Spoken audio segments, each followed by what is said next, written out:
नमस्कार दोस्तों, कैसे हैं आप। आज हम आपको मरने के बाद आत्मा का क्या होता है ये बताने जा रहे हैं गरुड़ पुराण के अनुसार। लेकिन दोस्तों, उससे पहले आपसे मिलने विनम्र निवेदन है कि आप हमारे चैनल को सब्सक्राइब कर लीजिए और वीडियो को लाइक कर दीजिए ताकि भविष्य में आपको इसी तरह की ज्ञानवर्धक बातें सुनने को देखने को मिलती रहे। आए हम जानते हैं कि आत्मा नए शरीर में कैसे जाती है। गरुड़ जी ने भगवान श्री विष्णु जी से प्रश्न किया, मृत्यु के बाद आत्मा कैसे शरीर के बाहर निकल जाती है और कौन प्रेत का शरीर प्राप्त करता है? क्या भगवान के भक्त प्रेत योनि में प्रवेश करते हैं?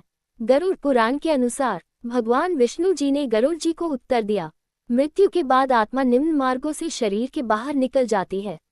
आँख, नाक या त्वचा पर स्थिर छेदों से निकलती है। जैसे एक ज्ञानियों का आत्मा मस्तिष्क के ऊपरी सिरे से बाहर जाती है, दो पापियों का आत्मा उसके गुदा द्वार से बाहर जाती है। ऐसा पाया गया है कि कई लोग मृत्यु के समय मल त्याग करते हैं। यह आत्मा को शरीर से बाहर निकलने के मार्ग हैं। शरीर को त्यागने के बाद सूक्ष्म शरीर घर के अंदर कई दिनों तक रहता है। 1. अग्नि में 3 दिनों तक। 2. घर में स्थित जल में 3 दिनों तक। जब मृत व्यक्ति का पुत्र 10 दिनों तक मृत व्यक्ति के लिए उचित वैदिक अनुष्ठान करता है, तब मृत व्यक्ति की आत्मा को 10वें दिन एक अल्पकालिक शरीर दिया जाता है जो कि अंगूठे के आकार का होता है। इस अल्पकालिक शरीर को वह आत्मा 10वें दिन यमलोक के लिए प्रस्थान करती है। 3 दिनों बाद अर्थात 13वें दिन वह यमलोक पहुंचता है। यमलोक में चित्रगुप्त जी जीव के सभी कर्मों का लेखा जोखा यमराज जी को प्रस्तुत करते हैं। उसके आधार पर यमराज जी जीव के लिए स्वर्गलोक या नरकलोक का मार्ग तय करते हैं। जीव अपने कर्मों के अनुसार स्वर्ग या नरक लोक में रहता है और फिर उसके बाद वह पृथ्वी पर पुनः एक नए शरीर के रूप में जन्म लेता है। प्रेत योनि में कौन जन्म लेता है? कुछ मनुष्य जो कि कुछ विशेष प्रकार का कर्म करते हैं, वे यमराज द्वारा वापस पृथ्वी पर प्रेत योनि में भेजे जाते हैं, जिसमें वे एक निश्चित समय तक इस पृथ्वी पर रहते हैं।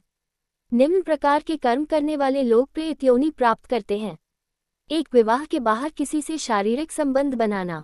2. धोखाधड़ी या किसी की संपत्ति हड़प करना। 3. आत्महत्या करना। 4. अकाल मृत्यु जैसे किसी जानवर द्वारा या किसी दुर्घटना में मारा जाना आदि। अकाल मृत्यु स्वयं मनुष्य के कुछ विशेष कर्मों के कारण प्राप्त होते हैं। व्याख्या। प्रेत योनि प्राप्त करने के पीछे के कारण की व्याख्या इस प्रकार की जा सकती है। जब कोई जीव मनुष्य शरीर धारण करता है तो उसके कर्मों इत्यादि के अनुसार उसका एक समय तक पृथ्वी पर रहना जरूरी होता है। यमराज जब मनुष्य के सभी कर्मों की समीक्षा करते हैं और उसमें यह पाते हैं कि जीव उस दिए गए समय से पहले ही मृत्यु को प्राप्त हो गया, तब उस जीव को बाकी समय के लिए प्रेत योनि में व्यतीत करना पड़ता है। मान ले कि किसी मनुष्य को 80 वर्ष तक जीना था, लेकिन उसने 70 साल की उम्र में आत्महत्या कर ली। वैसी स्थिति में उसे 10 सालों तक प्रेत योनि में उसे भटकना पड़ेगा। प्रेत योनि एक सूक्ष्म शरीर होता है। प्रेत योनि में निवास करते समय मनुष्य की सभी इच्छाएं वैसी ही होती है जैसा उसका मनुष्य शरीर में था, यहाँ तक कि भोजन आदि की इच्छाएं भी वही होती है। प्रेत योनि में वह सभी कुछ करना चाहता है लेकिन कर नहीं पाता, क्योंकि उसके पास भौतिक शरीर नहीं होता। इसलिए अगर मनुष्य के रूप में उसकी कई इच्छाएं पूर्ण रह गई हो तो प्रेत योनि में उस मनुष्य की अपनी कई इच्छाएं पूरी नहीं हो पाती, जिसकी पीड़ा उसे झेलनी पड़ती है। जब प्रेत योनि में उसका समय समाप्त हो जाता है, जितना कि मनुष्य के रूप में उसे पृथ्वी पर रहना था, तब उस आत्मा को नया शरीर प्राप्त होता है। इसलिए मनुष्यों को कभी आत्महत्या जैसा कर्म नहीं करना चाहिए। ये तो आत्महत्या के बारे में था, लेकिन कुछ दूसरे पाप करने वाले भी प्रेत योनि में जाते हैं। उनका प्रेत योनि में रहने का समय उनके पाप के अनुसार होता है। जो ज्यादा पाप करते हैं वह लंबे समय तक प्रेत योनि में रहते हैं, जहां वे अपनी इच्छाओं को पूरा करने के लिए तड़पते हैं। भगवान के भक्तों का क्या होता है?